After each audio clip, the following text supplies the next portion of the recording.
Yeah. Step now, doesn't it? Welcome, everyone, to the Monday, April 20th, 2026 meeting of the Village of Lansing Board of Trustees. I will start the meeting tonight with roll call. Susan Ainsley. Pat Gillespie. Here. Carolyn Greenwald. Here. Kathleen Yin. Here. And Ronnie Hardaway is here, so we have full quorum. The next order of business is a public comment period. This is a part of our meeting when anyone who is in chambers or online can speak on a topic that is not already on our agenda. Jim, you're the only one on so far. Do you have anything to say for yourself? Not this evening. Okay. And seeing no one in chambers, hearing none and seeing none, I will move that we close the public comment period. Second. Susan seconds. All those in favor say aye. Aye. Great. The next agenda item is to approve the minutes from April 6th, 2026. I will move draft minutes. Susan seconds. Is there any discussion? From April 6th. Sixth. Yeah, I did say sixth. Yes. Okay, good. Six as correct as, yeah. Both that I move the draft minutes as reviewed and revised by the board are hereby adopted as the official minutes. Yes. Yes. So, Thank you, Jody. so if there are no comments or questions related to the minutes, all those in favor say aye. Aye. Abstention. Oh, okay. Someone was not here. One abstention. Carolyn Greenwald. The next order of business is to consider the proposed local law D rezoning of 720 and 730 Warren Road. Did everyone have a chance to look at the proposed local law? Okay, it's pretty straightforward. Actually, pretty short. Go ahead. Only question I have is, I just saw the charter uses with the updated, the special permit with additional permissions or not. And I just want to make sure there's no potential perception at any point of, what's the word? I think the purpose for the change is because the properties there are in alignment with this district. They're not residential. What's on the properties right now is not residential. So reflecting the actual uses, it's putting it in the district that's appropriate for the buildings that are there. I was just looking at the proposed definitions, and I know that they're trying to clean up the code, the charter uses along with the definitions. And it was spot zoning that I was concerned with any potential perception of that. If you had something here and you were like, it's all orange, but I want to make this unit blue, you would definitely have to look about that. But when you have a blue contiguous pattern and you're extending that out to incorporate buildings that actually are more akin to this, then it would not be considered spot zoning.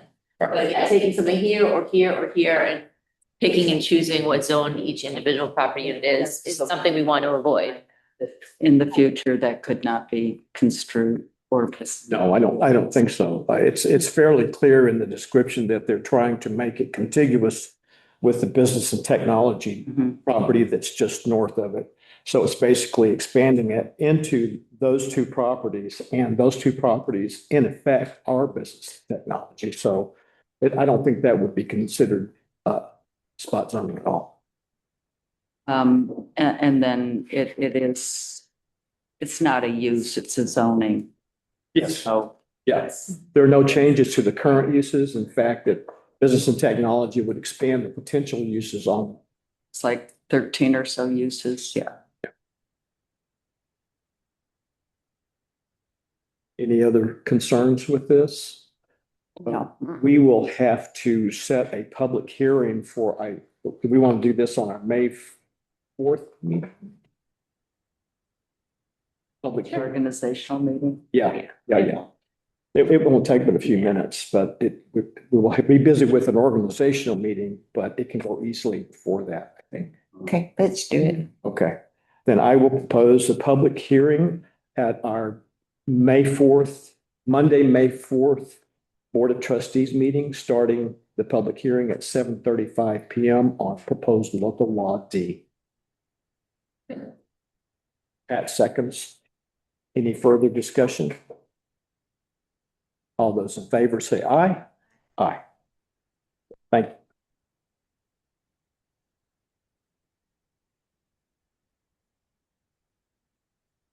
The next agenda item is to discuss the updates to our policies that Jody thoughtfully provided to us.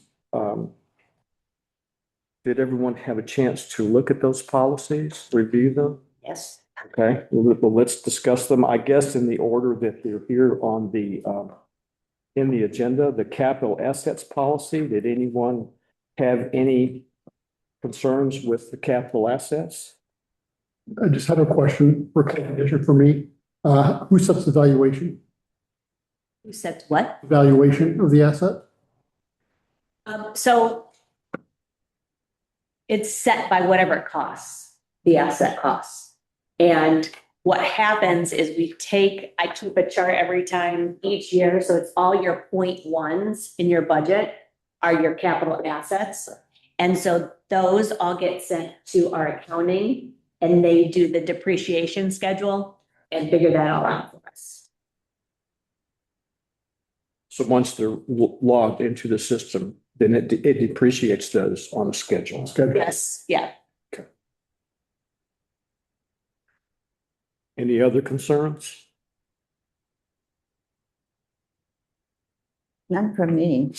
Okay. So, Anybody attend a capital assets policy, informational seminar? My goodness, couple of years You did ago. recently? And did you think of any changes pursuant to that? Okay. No, the only one that I really have any changes for is procurement, just because of. Okay. so any other questions or concerns about capital assets? Okay, so we can say that one is ready for the May 4th organizational meeting. The next one is chapter 34, procurement policy. And The only question I had that was the section 220I, which we already asked Natalie about if we needed to incorporate that update. And she felt it's covered in that time. Say what? Which one? Procurement, labor law 5220I. The what? Procurement policy. The 2022 New York State at 220I. I'm not sure what you're talking about. So if you look at your procurement policy, where is it in here that you're saying? It's not, and that's why I had posed the question in the past. And I believe Natalie checked with NICOM on that and felt that this was broad enough that it was covered. I wasn't sure if we needed to update it with the 2022 legislation or not. Oh, and she said you didn't have to. Yeah. The one section that I do know that we need to change is if you go to 34-2 under A. So we have the purchase contracts going from 1,000 to 5,000 and 5,000 to 20,000. So that's an issue. The first one needs to be changed to $4,999.99. And I don't know if you want to stick with the 1,000 or if you want to increase that to 2,000. Or whatever you guys want to do.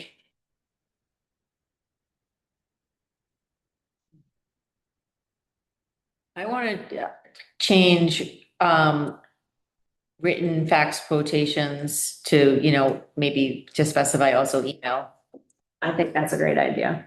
So you want to do written fax / email? okay, And it's a good question about the $1,000. Is that too low these days? Mhm. It's more cautious to, keep it on the lower end. But how much work does it make for the staff? Yeah. Right. So have you had a recommendation that be raised?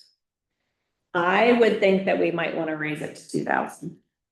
For example, your new computer. Oh, this new computer that we just got was only six, not even six. Already got the new computer. No, we got it. So our system wasn't working Right, correctly. right. And we had Aaron Zufall come in Yeah. and look at it, and it ended up being the computer. Yeah. Because mine worked and so did Right. his. So we just went and got new, and it was $550. Yeah. Wasn't much. The port for the Right. cable, That's what the issue was. port was. Hardware. Yeah, Mhm. it was hardware problem. I'm okay with that, raising the Going amount. going to 2,000, yeah, I'm gonna say if it's 2,000 high, we could split the difference and say So 1,500. that would be under purchase contracts and under public works. So changing both of them to now read 2,000 to 4,999.99.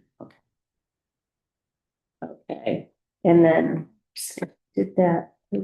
With regard to outlining the professional services, it says included but not limited to. So obviously there's other professional services. You don't have to list them all, but because we do have an extensive list, Mhm. I would think it would be helpful if we put something about some of the professional services we're currently engaging, including like an arborist or tree removal or landscaping.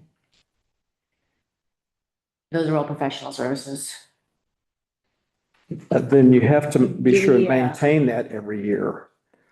No, under A, I don't think, physician, technical service of an engineer, an IT person. I'm not sure landscape would go under that. Maybe not landscape, but an arborist. Okay. Because why would we only want to use one arborist and not another? Because like our accounting, it's because they know our system, they know all of our, and so does a lawyer, and so does a. One applies, right? The individual must be chosen based on accountability, reliability, skill, education, and yeah. So, But then you could say that about any construction worker too. They have to have the Correct. education, they have to have. So, I mean, that might be a good question for Natalie. What? okay, I would say arborist and maybe tree removal. Or professional services that we might want to consider. Tree removal, I don't think you can do that. But I mean, we can ask Natalie. And I think you would precede that list with, for example. Well, it already says that. Okay, yeah, just- Yeah, you don't want to. It says including but not limited to the following. Yes, okay. And we, Attorney, yeah. physician, engineer. Yeah. Insurance, CPA, printing services, computer services.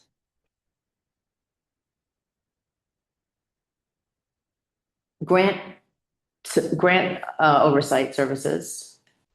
Professional services that we just hired. I mean, I'm just saying we might want to. But I write all these down and send them all to Natalie and certain things. Yeah, So arborist, tree removal, grant services. What else? Did you say something else too? Landscape. Landscaping plan management or landscaping design? Landscape. I'm thinking Okay. that, that we were thinking about having someone give us advice on the Palmer Road. and she mentioned the Mhm. human resources service. That's a good one.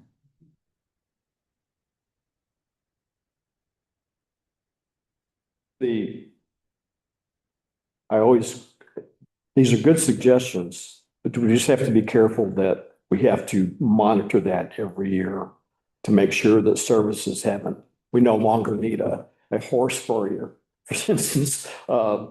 But I think that it's not a substantial list, that's problematic. Just be aware that we would have to go through that list and be sure that the services that are there, they may not be, and it's obvious, it says it doesn't have to be including all of the services, but some of the services could change. It's not, I don't think it's going to change within our lifetimes, but down the road, someone would have to change some of them. So, and that's part of the review of the policies for your annually anyway. So it won't hurt to do that at all.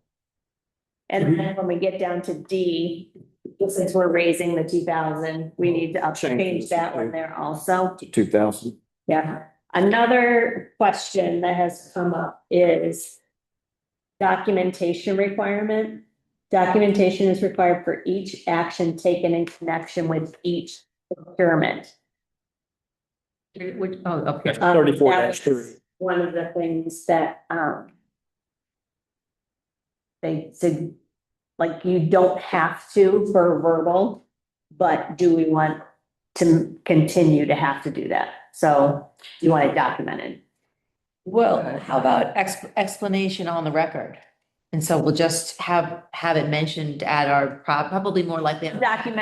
Documentation is required, and the record is documentation. Like if you're saying it during minutes, I think you still want it. I think that sounds good, but documentation you might think it means written report. So you could say documentation in the form of a written report or discussion on the record.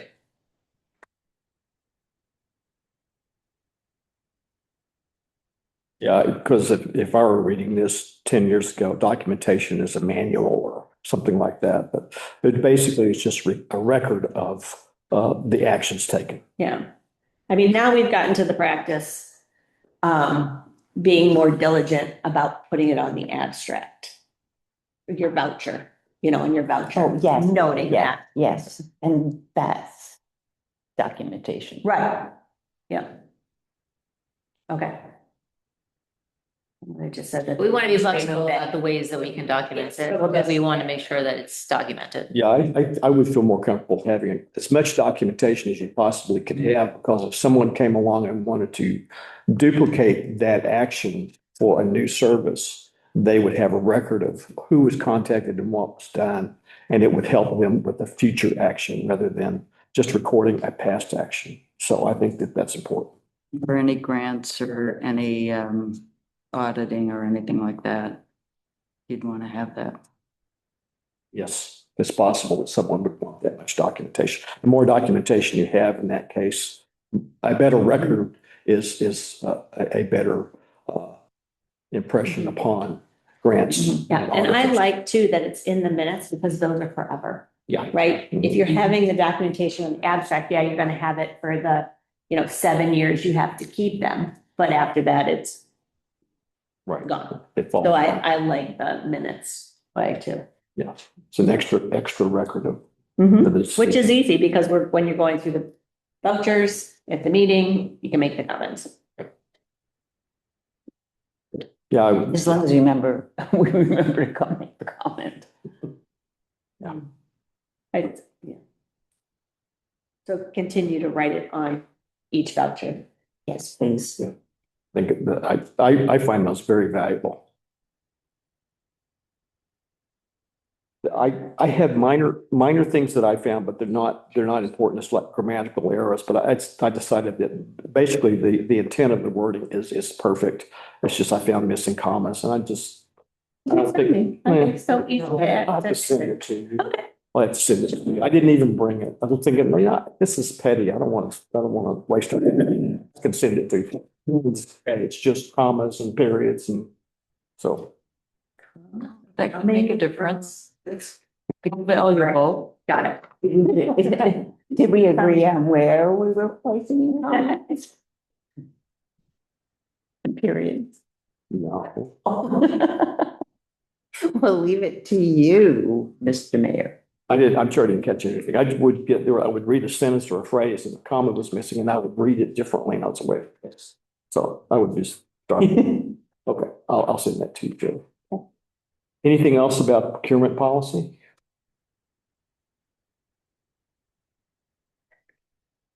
Okay, we'll say with these changes that will be ready for our organizational meeting also. Okay, the next one is investment policy.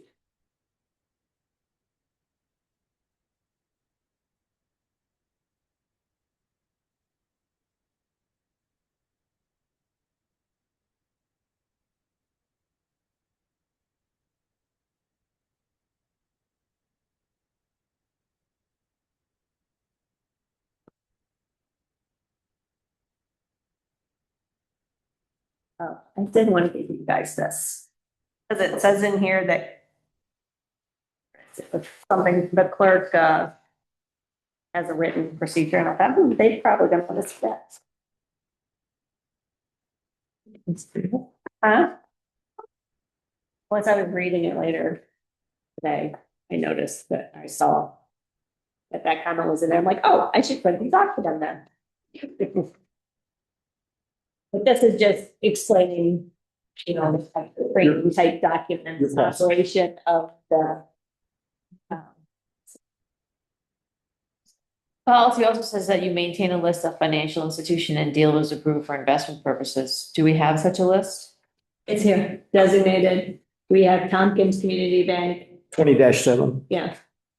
But that was corrected back in 24 to change the Tompkins County Trust Company to give it their official name. That was the last thing that was updated on this investment.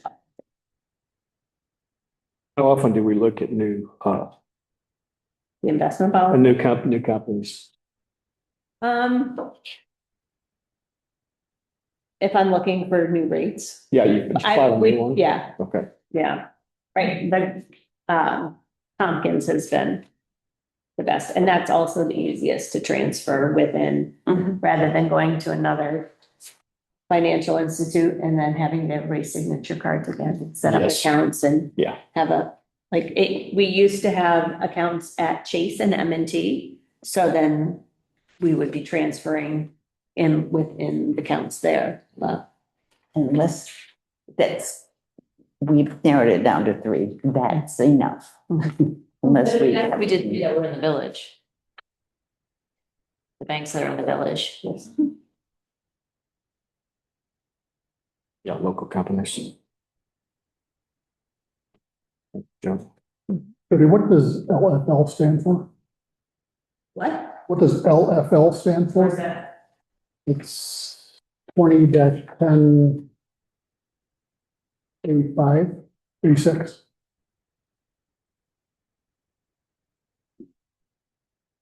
I don't know, because we don't do it, but we're allowed It's a statute. I don't know what Yeah. the statute is, but it's a statute. with the state. But we spell out general municipal law General municipal law. on first reference. But we didn't spell it LFL out. So we could spell that out. It might be spelled out other place in the code, but yeah, it would be helpful. Oh, GML spelled out general municipal. I mean, because on first reference in each section you do, which is fine, because then after that you abbreviate it. But the LFL is not spelled out. Yeah, I have no idea what that is. It's a statute. I'll look it up right now. LFL? Or somebody will financial law. It's local finance law. Okay. Governs the issuance of tax notes by municipalities. But yeah, we should spell it out. Local finance law. New York State local finance law. Good catch. Is general municipal law spelled out before? Yes. Yes, it is. Okay, perfect. Each reference in it per section, I mean, it's abbreviated if it's mentioned again in that section.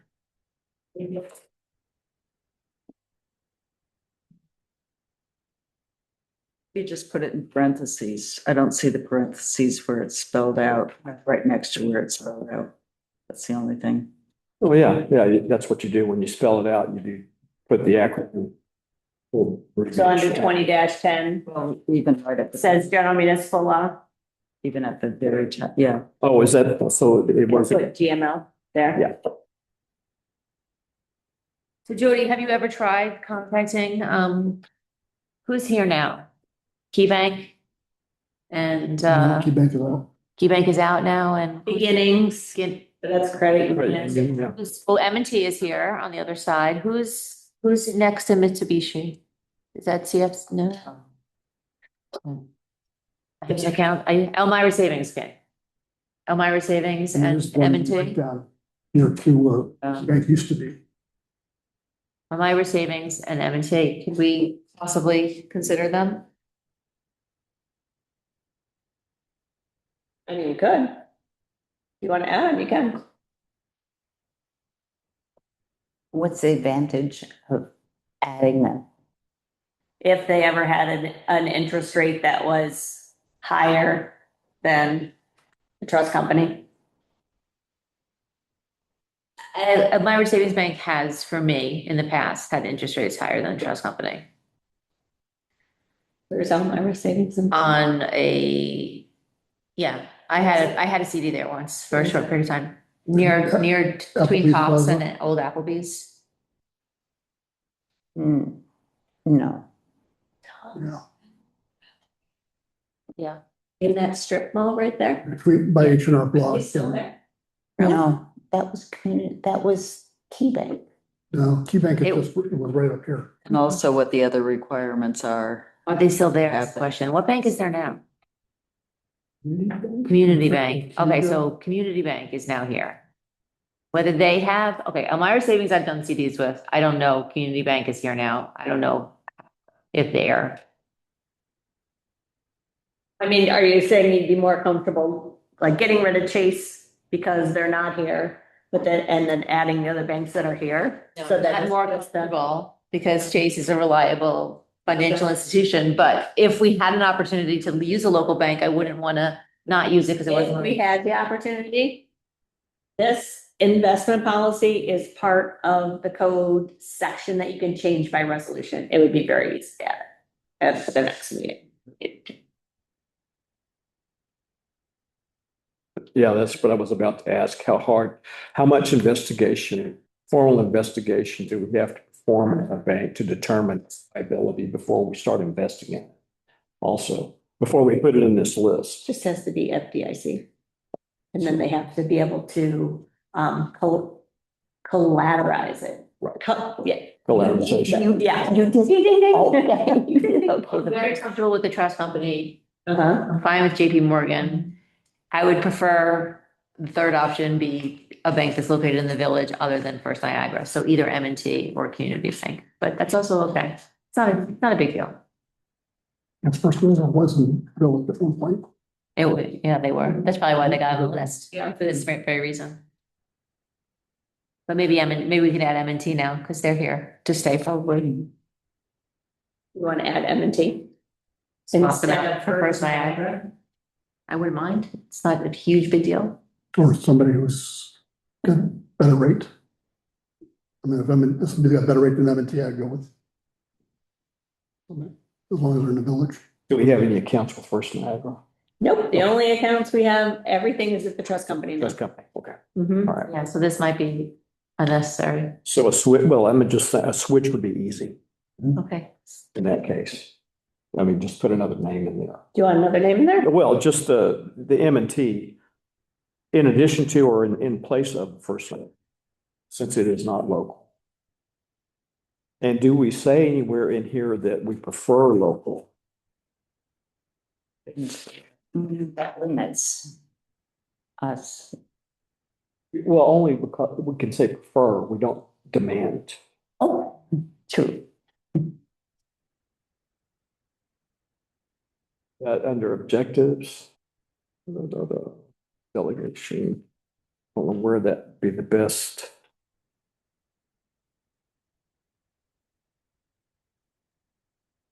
Best place for that within the document. Because that's what we're talking about, is local. So we might as well say we prefer local. We can't always use it, but at least. We prefer local. I don't know that the code has to prefer local. Well, but The five of us. it identifies why we might make a decision. I think we're gonna make a decision based on the interest rate, because that's what's in Yeah. the best interest of the village. Probably. It's just if we're comparing apples and apples, then we pick the village. Yeah, I mean, we've got broad objectives and just stick to that and don't get. I think so. Okay.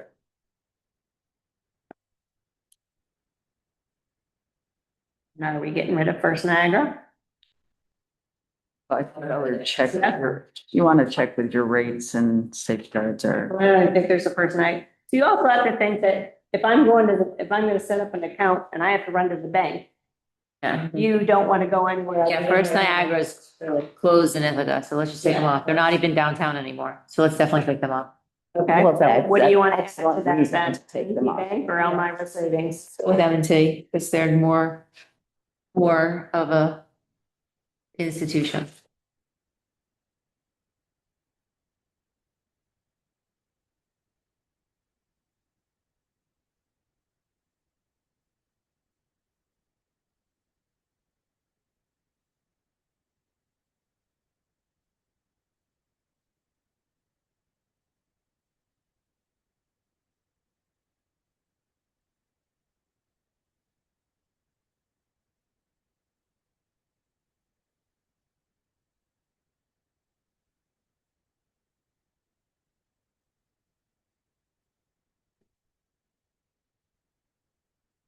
So what I'll do is I'll just make these changes and present them to you again. You can look at them again at the organizational meeting. And I just want you guys to get a jump on this. Anything else about the investment policy? Okay. I'll just say here, it's ready, approved with changes.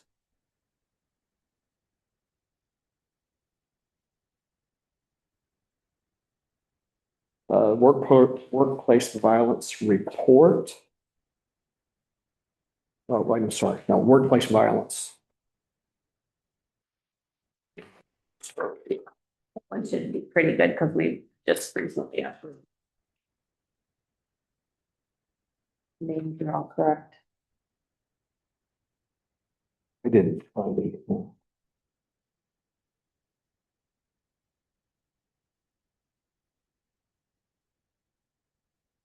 And everybody did their due diligence and their paperwork. Like Jody, For what? any of it, well, specific. Workplace violence? Specifically for this, the new people, everybody. So we're in compliance, maybe. Okay, so the training, there's still a few stragglers that have not done their annual training. But yes, so like this is, the workplace violence is part of the employee manual. So when you get a new employee, they have to sign it. Yes. After they've done it. With regard to an incident, Knowing that they have received the document. Received it. Yeah. Okay. Yeah, and then annually I keep a list of everybody that goes through the mandatory, the Mhm. bloodborne pathogens and all those that are mandatory that we do every November. with regard to just the incident report and the reporting aspect of this. So it says, that an incident report gets made, but it doesn't really say what would happen to reports, like, would we keep them in a binder? Should we specify what happens next? Usually it's kept in your employee folder. And that's why Okay, we need. say that then. But I don't know if you guys want to have a special separate incident, so you could go and say, okay, this incident, rather than looking through every employee to see which one had an incident. I would just think that we have this report. And then my question is, where would this report then go? It would go in there. How about, I think we should how say about? that. We should just say that reports will be kept in a binder.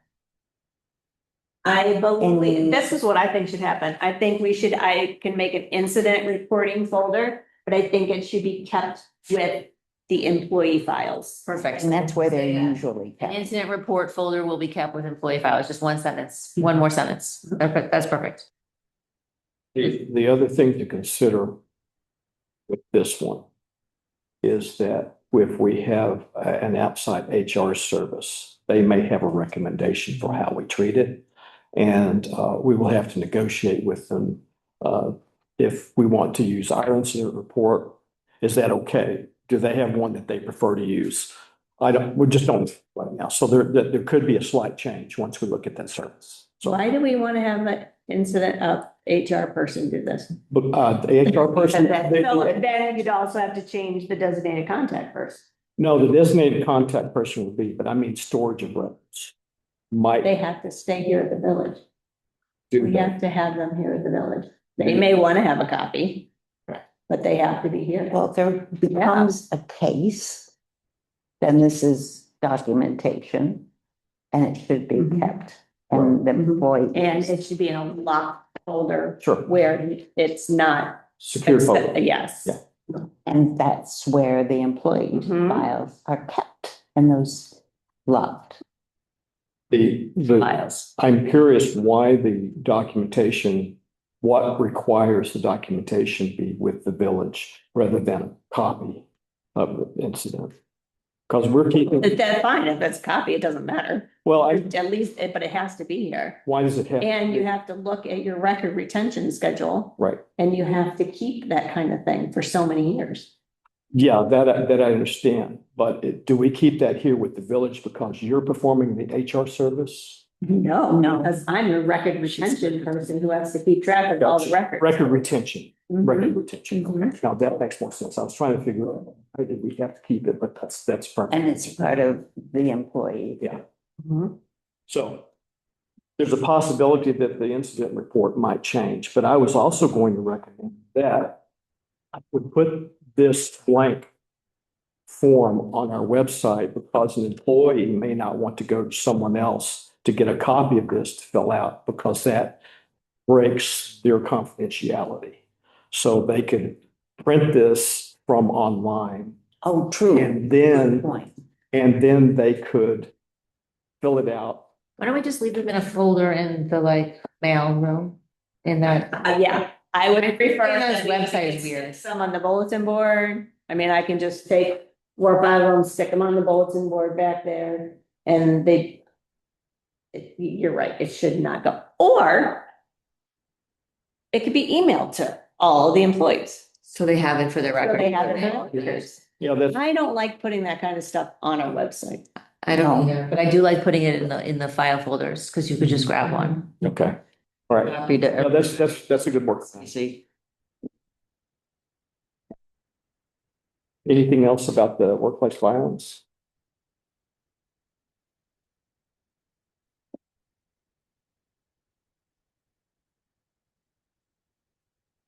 Okay. The last policy is emergency preparedness plan. If you look at that, you saw that it is way out of date. That's why I'm working on the new version of that plan. And still, I am going through This one, right? That you sent? yes, yeah, I'm going through it again and referring to the county emergency management plan template to see if roles and communication lines need to be described slightly differently or renamed so that we're in alignment with that document automatically, because that's probably going to be the document that we have to refer to at a higher level. So it'd be good to have everything aligned. So that's my next step. And if there's a process step that I missed or we have missed rather, with the county's plan, then I will insert that too. And so a future version of the updated emergency management or emergency preparedness plan, in our case, will be forthcoming. And I've started that, I just haven't completed it. I assume that the first step of mobilization will be using siren, like the first way that will reach out to people. Where it says this will be done through. Yes, yeah, if we determine. Referencing siren right at the beginning as hopefully a very good way to reach a lot of people very quickly in an emergency. Right. The thing that we probably should do in the case of an emergency, though, is to contact the Department of Emergency Response and ask them to word the siren notification, because it will say they probably have a specific way of identifying it as an emergency, which escalates it, who it goes to, and how many times, et cetera. But yeah, that's one of the There, first things. siren, I have an option. It can be a general message or an emergency message. Okay. So there are 2 options. Oh, Yes. so we can select emergency? Yes, Okay. yes. But But it actually goes through them before it actually goes out. okay, so they vet it and make sure. So they would probably contact us and say, okay. Yeah, the really hard part of an emergency, if you think about it though, is what are the implications for the emergency? Is it just the village, just a neighborhood in the village? Or does it cross a boundary somewhere and it goes into another municipality? Then those are the things we have to discuss in an emergency. Okay, who does this impact? And what is our first step based on that? If it's a siren from us, but we should also at the same time, if it's going to impact an immediate municipality, a neighboring municipality, we need to contact them and say, look, we've got an emergency. We suspect it's going to cross over into your municipality too. And so Want to contact Siren, the gentleman that runs that program. Okay. And I think he might be able to tell you how that crossover and everything works. Yeah, can they do that automatically? Yeah. There's a level 1, 2, 3. Yeah. You know, whether you just monitor the situation and it's very localized and there's no immediate risk to life and property. There's a level 2 and a level 3 that's all in the document laid out. As is the It's chain a of command. county document laid out. Yes, it is. Today in our document, we should lay out, we're reaching out to them, who we're reaching out to, even put their, you know, their name and phone number of who it is currently. Yeah. I'm thinking of the fire, basically. That was to me like the kind of emergency that is likely to happen again. And first it was, I would say if we'd had siren at the time, we would have done a level 1 because you had to monitor it. It looked a lot worse than it was, but it looked really bad. Well, it was moving And the- fast too, so it could have crossed. And it got very close to one house, but you know, it could have, it was, we were lucky. Could have been worse. It could have been worse.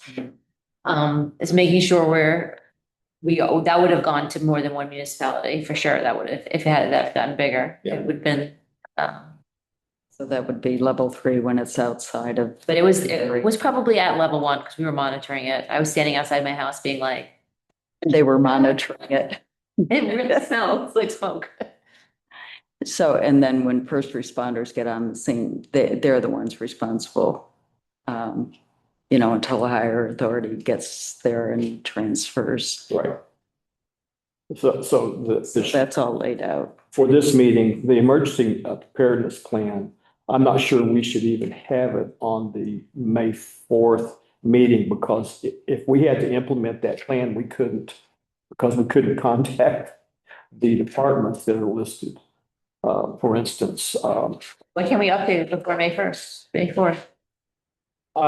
that's the problem is that So we things- would just tell them we're in the process of updating. We won't Yeah. approve, yes. reapprove it or anything. We'll just make a comment that it is we're in the planning stages here. Yeah, Updating. we could not notify the State Defense Council. I don't think we could notify the State Civil Defense Commission. And the emergency plan for the natural disaster of the state of New York, I think, has changed names. And the national plan for natural disaster mobilization, I think, has been moved into the Department of Homeland Security. So we really couldn't follow this plan at all. So, yeah, we would just say, And there's no contact information in there no. either. Mm-mm. I think a plan would make more sense to write if we had contact. Wanted the name of the person that siren who were calling. The version that I think, this first version I gave you, yeah, it does have contact information in here. Mhm. And so if we identify, like going through the county's plan, if I identify additional people to be notified, I would add them to this list on page 5. Mhm. So, and so I'm just saying that's what I'm doing right now. And the Department of Emergency Response would be given a copy of this to review too, to be sure that we're going in the right direction. So they may have some suggestions. So when I feel pretty confident about our version, I will send a copy to them and they can look at it and I think that they're a good place to start with the review because they could recommend additional contact information if needed. So they would be a good reviewer of that. So I'll let them know that it's on its way and please review and provide comments within 2 weeks or something. So, but I can call Jeff Dunn at the doer and tell him it's coming and just see if they've got a better schedule, an idea from it. Okay. That's all of our policies for tonight. What about the fund balance policy? No, we're not going to do that right now. Once we get the fund balance policy in, since it's new, and if we're waiting for results from the state, we'll do all that at one time. And that's not one that's required, Yeah. unless you're gonna state it in there that you. So my only comment on the draft of the fund balance policy as it's going forward is that we haven't made the tough choice Yes. about how we want The to, parameters. yeah, which methodology we want to use for parameters, which is the tough decision. So just Yeah. presenting one or the other and kind of arguing why, It's usually a percentage or number of months. or number of dollars. Yeah, it can be number of dollars, but that fluctuates based upon the economy. But if you do by the percentage or number of months for your forthcoming budget, I believe. The two I saw in the fund balance, presentation was either dollars or percentage. Yes, percentage makes the most sense. But the county Percentage uses of your budget, so if you're thinking 3 months. Right. Then you take it divided by 4, 25%. and there's your amount. Yeah, 15% is 2 months, roughly. I We see. could say we want 25. 8 months. We could say, with whatever. And and it basically gives that document a greater life because it moves up and down based upon our budget. So it's a percentage, which is what I like a percentage better than a fixed amount. Yeah, did you? And I also like the flexibility of being able to fund projects without incurring debt, which has been fundamental to our village's Oh, yeah. governance. And I want our fund balance policy to reflect that, which is sometimes not reflected in other fund balance policies. I agree with that. We've had a really good model for working. We just want to be sure that the model we're working with has enough money to do everything we want to do. So, yeah, okay. Okay. So, next agenda item is general discussion. Go around the table. Carolyn? The Greenway Committee met this morning. We have, we went on site at Marion Hartel Park to determine where we want to put the trees. And so I'd like to go ahead with, ordering and placing the memorial shade trees and also a plaque. I have no experience with ordering plaques. Have you guys any kind of advice for how many words are good? I want to come up with some nice wording for them. The only one I've seen is the one Yeah. outside here. It's like a metal thing. I was thinking more of like a stone that has a plaque embedded. Do you guys know The of? town of Lansing does, I think, So let me ask the town where they get theirs. Yeah, I tend to agree. It's a more natural looking, fits in with the landscape. Okay, so, I think we're ready to go forward with an oak for Don, an oak for David, and a white oak for Anne. Reds and a white. Reds and a white. And we kind of Basement. they will be small at first and they'll become a shade garden. We're planting for future generations. Yeah. There's a rough sketch and for the bike rack location, Mhm. benches with the shade trees, so it's kind of triangular, but kind of Yeah. marked Oh, out. that sounds nice. Yeah. And I'd like to see us moving forward with the easement for the clay packs and doing that trail as the enhancement for that park. I think that would be a really wonderful enhancement for the village park. Mhm. So that was today's meeting. Working on those easement? Are we? Who is? John is. Okay. I would like us to continue to inquire as to the status of those easements. So John is working on that. Anything else, Carol?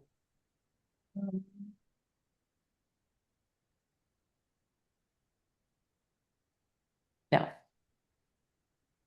Thank you. Pat? Kathleen? The EMC annual report is now out and they're going to be presenting to the county peak department in May. But it's on their website right now. And then people should have received, you're invited, get together for municipal county conservation group. So Greenway should have received an invitation. The Climate Smart Community Task Force should have received an invitation. They didn't come here? Or are they coming by They're email? going directly to the Pepper. coordinators, chairs. So you should have received it. If not, I can double check. The paper copy, electronic? No electronic. Okay, email. Okay. And it looks like this. It's Thursday, May 14th, 4 to 6 p.m., Tompkins County Library. the Borg Warner room. Okay, occasionally things like that get put in my junk folder, so I'll search just in case. So, yeah, Greenway Committee, task force, anything that's conservation related. What else? The Water Resource Council did send all the municipalities the training, the TMDL training on April 29th at 5:30. It's free. It's free, but you do have to register for it.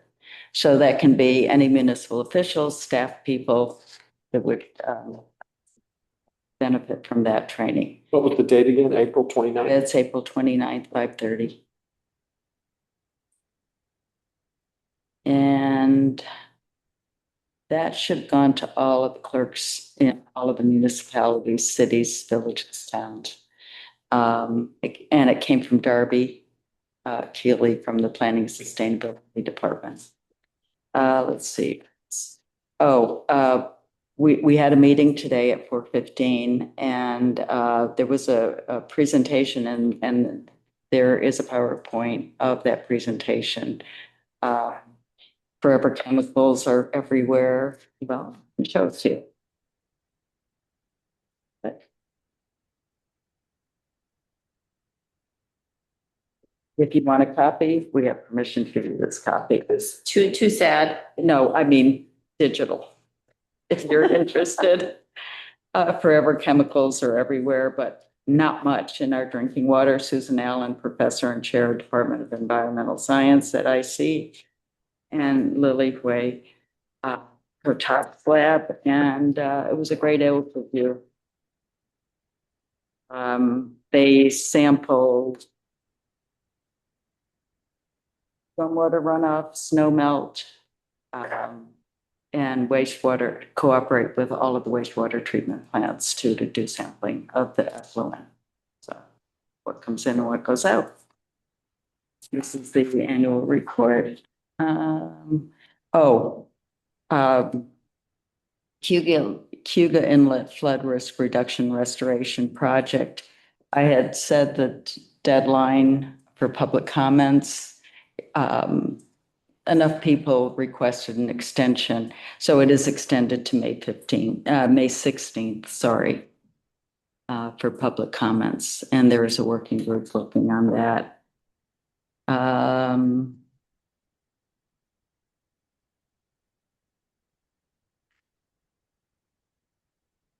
That's pretty much it. Oh, Climate Smart Communities Task Force.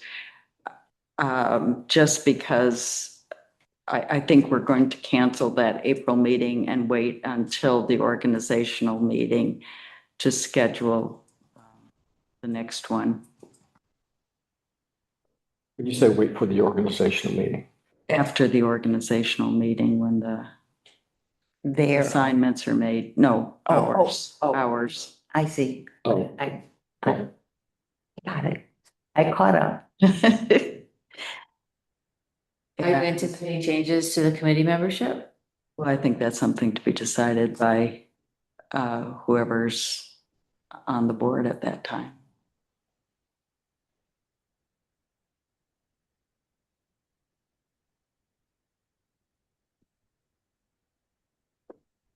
And the canal resolution was also approved at the Water Resource Council meeting today. I had given people a copy of that to see if the village was interested, but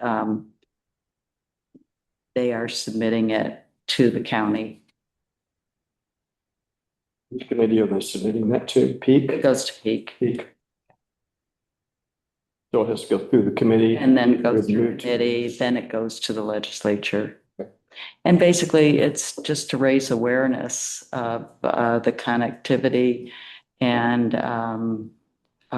there's the grant funding opportunity. So to raise awareness with the state, with our state legislators. Anything else? Nope. Susan? No, nothing from me. Didn't get put on the agenda, but I had mentioned that I wanted to have a brief executive session tonight to discuss. Yeah, I had forgotten to mention at the beginning of it, but yeah, I plan on an executive session. I don't really have anything, just a reminder to everyone, in room and watching the video, that the village election is on Tuesday, April 28th, starts at noon, goes to 9 PM.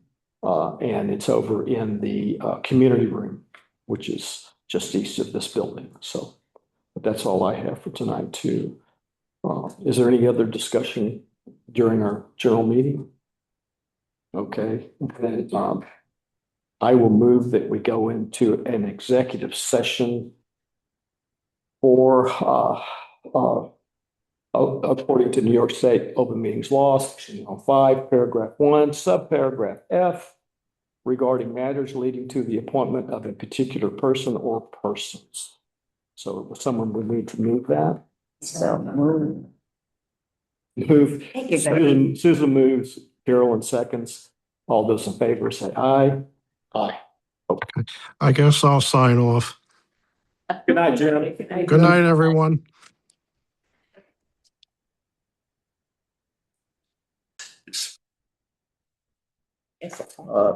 We have come out of executive session for the April 20th, 2026 Board of Trustees meeting at 8:48. There are no decisions to be made after the meeting. I will move that we adjourn. Second. Susan seconds. All those in favor say aye. Aye. Came out at 8:48. We are adjourning at 8:49 PM. So our next meeting is May 4th, but I'll see some of you on Tuesday, the 28th.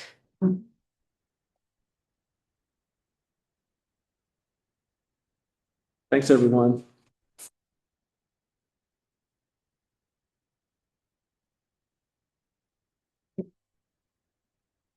Did you get this, Pat? Yeah. Ronnie, do you want to take possession of this card? Didn't sign. Didn't. Let's leave it on Jody's desk because this is where people are going to come to sign. Okay.